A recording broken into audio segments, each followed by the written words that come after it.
আওয়ামী লীগের রাজনীতি থাকবে কি থাকবে না সেই কথা 1400 শহীদ পরিবারকে সিদ্ধান্ত নিতে হবে। আরেকটা যুদ্ধের প্রয়োজন হয়, আবার শাপলা চত্বরে যেতে কারা কারা প্রস্তুত? বাংলাদেশ আজ এক গভীর রাজনৈতিক সংকটের ভেতর দিয়ে যাচ্ছে। দুর্নীতি, লুটপাট, ক্ষমতার অপব্যবহার, দলীয় স্বার্থের রাজনীতি আর ভারতীয় প্রভাব সব মিলিয়ে সাধারণ মানুষের কণ্ঠ আজ প্রায় স্তব্ধ।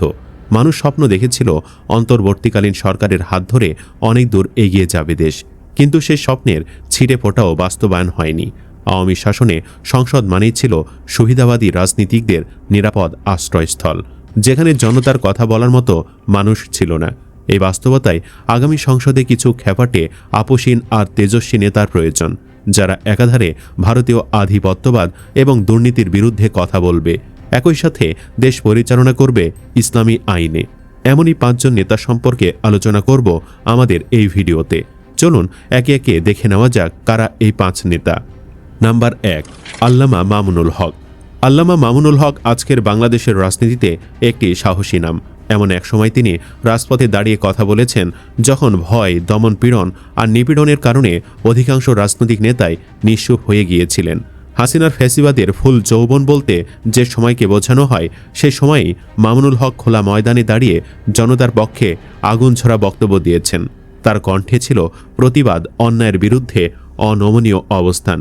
এ কারণে মামুনুল হককে জেল জুলুম সহ্য করতে হয়েছে। অনেকে তাকে নিয়ে বিতর্ক তৈরি করে, সমালোচনা করে।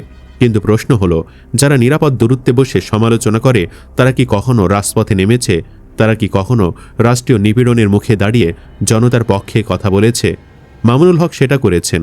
তিনি জানতেন এর পরিণতি কি হতে পারে: গ্রেপ্তার, হয়রানি, মামলা, সামাজিক আক্রমণ। তবুও তিনি পিছু হটেননি। ঢাকা 13 অর্থাৎ মোহাম্মদপুরের মতো আসনে তিনি নির্বাচন করেছেন, যে এলাকা চোর, ডাকাত আর কিশোর গ্যাংয়ের আস্তানায় পরিণত হয়েছে। এমন এলাকায় তিনি এমপি হয়ে আসলে কি হবে সেটি ভেবেই রোমাঞ্চ অনুভব করছি। তার ফিল্ডও বেশ ভালো। আরেকটি বড় দিক হলো তিনি সাধারণ মানুষের সঙ্গে সংযুক্ত। মাদ্রাসা শিক্ষিত গ্রাম বাংলার মানুষের ভাষা বোঝেন, তাদের কষ্ট বোঝেন। তিনি অভিজাত রাজনীতিকদের মতো জনগণ থেকে বিচ্ছিন্ন নন। তাই সংসদে গেলে তিনি সত্যিকার অর্থেই প্রান্তিক মানুষের প্রতিনিধি হতে পারবেন। পাশাপাশি মামুনুল হক হাতে গোনা কয়েকজনের মধ্যে একজন, যিনি আমেরিকার ইসলাম নয়, বাংলাদেশে মদিনার ইসলাম কায়েম করতে চান।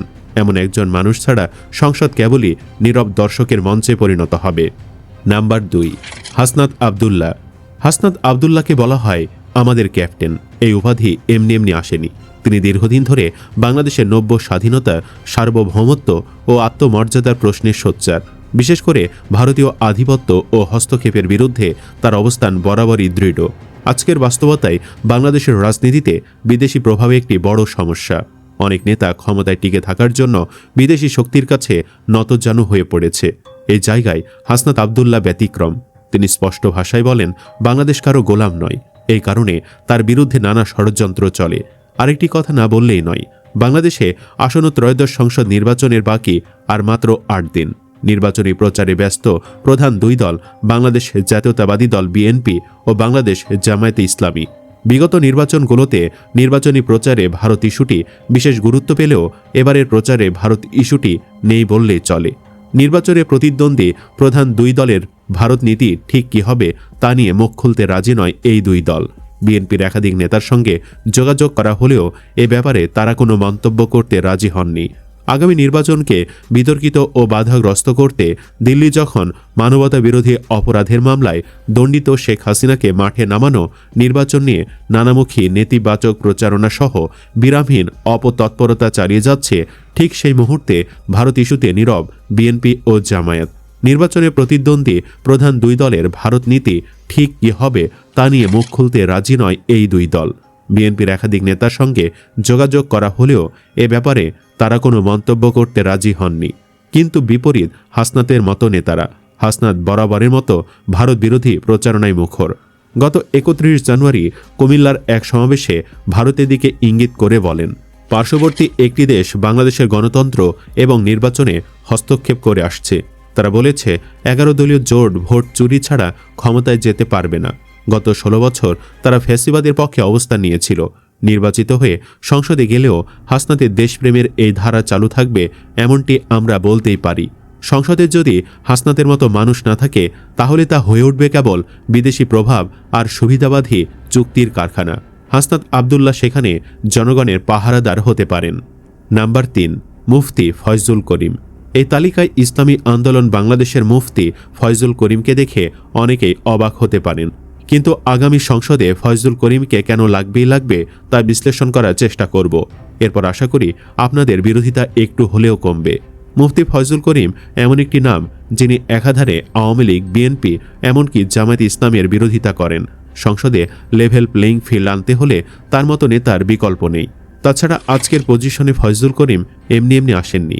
হাসিনার সময় তিনি ছিলেন প্রতিবাদী কণ্ঠস্বর।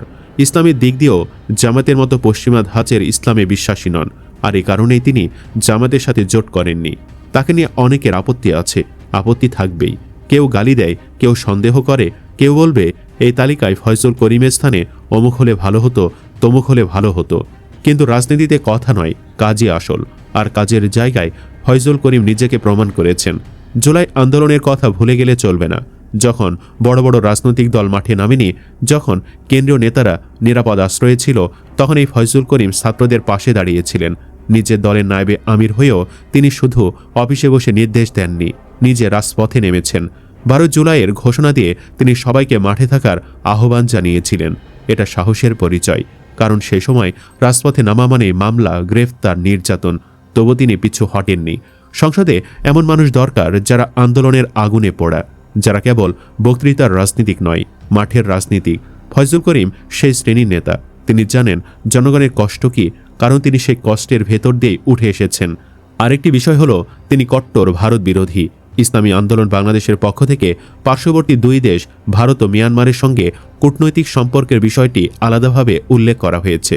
দলটি বলেছে, ভারতের সঙ্গে সমতা, পারস্পরিক মর্যাদা ও ন্যায্যতা ভিত্তিতে আমরা একটি সার্বভৌম আন্তঃরাষ্ট্রীয় কৌশলগত সম্পর্ক চাই।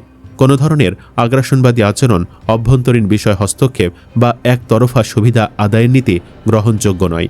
অবাক করার বিষয় হচ্ছে, এমনই সাহসী বক্তব্য জামাত কিংবা বিএনপিও দিতে পারেনি। এর জন্যই আগামী সংসদে তাকে দরকার। ফয়জুল করিম দলীয় সুবিধার বাহিরে গিয়ে জনগণের পক্ষে দাঁড়াতে পারেন। অনেক নেতা সংসদে গিয়ে দলীয় লাইন ছাড়া কিছু ভাবেন না। ফয়জুল করিম সেই জায়গায় ভিন্ন। তার সংসদে উপস্থিতি মানে কোরআন সুন্নাহ ভিত্তিক আইন আর ভারত বিরোধী মনোভাব সংসদের ভেতরে প্রবেশ করা। এটা ইসলাম, দেশের অস্তিত্ব আর গণতন্ত্রের জন্য অত্যন্ত জরুরি। নাম্বার 4, নাসিরউদ্দিন পাটোয়ারি। আপোষহীনতার জায়গায় হাসিনা পতনের পর ওসমান হাদি ধূমকেতুরূপে এসে সবাইকে ছাড়িয়ে গিয়েছিল, কিন্তু আল্লাহর হিসাব ছিল ভিন্ন। এরপর পাটোয়ারি যুক্ত হয়েছেন এই কাতারে। যেন দুরন্ত কিশোরের মতো তার চঞ্চলতা। বাপদাদা কাউকে ছাড়ছেন না জুলাইয়ের এই পোস্টার বয়। তার দিকে তাকালে কিছুটা হলেও জুলাই দেখা যায়। নাসিরউদ্দিন পাটোয়ারি মানেই গতি, চঞ্চলতা আর আপোষহীন ভাষা। হাসিনা পতনের পর অনেকে আশা করেছিলেন নতুন নেতৃত্ব আসবে। সেই ধারায় পাটোয়ারি নিজেকে সামনে এনেছেন একজন দুরন্ত তরুণ হিসেবে। তিনি কাউকে ছাড় দেন না, এমনকি তার জ্বালায় অতিষ্ঠ মির্জা আব্বাসের মতো নেতা। এই সাহসিতাকে আলাদা করেছে। এই গুণ সংসদে খুব দরকার। Number 5, barrister Fuad. Barrister Fuad এই তালিকায় একটি ভিন্ন মাত্রা যোগ করেন। তিনি শুধু আবেগী বক্তা নন, তিনি আইন বোঝেন, সংবিধান বোঝেন, রাষ্ট্র কাঠামো বোঝেন। সবচেয়ে বড় বিষয় হচ্ছে তিনি দেশপ্রেমিক। আজ সংসদে এমন লোকের অভাব যারা আইনি যুক্তিতে দলীয় সিদ্ধান্তের বাহিরে গিয়ে সরকারের ভুল ধরে দিতে পারে। অনেক সময় দেখা যায় ভালো প্রতিবাদ হয়, কিন্তু আইনি ভিত্তি না থাকায় তা টেকে না। ফুয়াদ সেই দুর্বলতা পূরণ করতে পারেন।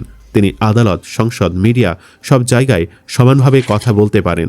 তিনি তরুণ, শিক্ষিত, আধুনিক চিন্তাধারার প্রতিনিধি, আবার জাতীয় স্বার্থের প্রশ্নে আপোষহীন। এই ভারসাম্যই তাকে আলাদা করেছে সবার থেকে। দর্শক, আমরা ভিডিওটির শেষ প্রান্তে চলে এসেছি। পরিশেষে বলতে চাই, আমার আপনার মত ও পথ এই 5 জনের সাথে নাও মিলতে পারে, তবুও বাংলাদেশ সরকারের মতো দুর্নীতির আখড়ায় যদি এই দুরন্ত, চঞ্চল, তেজস্বী মানুষদের না পাঠাতে পারেন, তাহলে ওসমান হাদিহীন সংসদে আপনাদের জন্য গলা ফাটিয়ে কেউ কথাটুকুও বলবে না। মজার ব্যাপার হলো, হাসনাত আর ফুয়াদ ছাড়া বাকি 3 জনই হাদির মতো মাদ্রাসা শিক্ষায় শিক্ষিত। হাসনাত আর ফুয়াদের মধ্যেও যথেষ্ট নৈতিকতা লক্ষ্য করেছি। তেজস্বী ঘোড়ার কাজ নিস্তেজ গরু দিয়ে হয় না। যেখানে ধাক্কার প্রয়োজন সেখানে সামান্য ছোঁয়া দ্বারা কিছুই হয় না। তাই জনতার জন্য খ্যাপাটে এই লোকগুলোকে জনপ্রতিনিধি না বানাতে পারলে মন্দের ভালোটুকু পাবেন না। ওসমান হাদিহীন সংসদে একদম গো হারা হারবে জনতা। আমাদের কথাগুলোর সাথে আপনি একমত কিনা কমেন্ট বক্সে জানিয়ে দিন আপনার যে কোনো মতামত। ভিডিও ভালো লাগলে লাইক দিন এবং চ্যানেলটি সাবস্ক্রাইব করুন। ধন্যবাদ।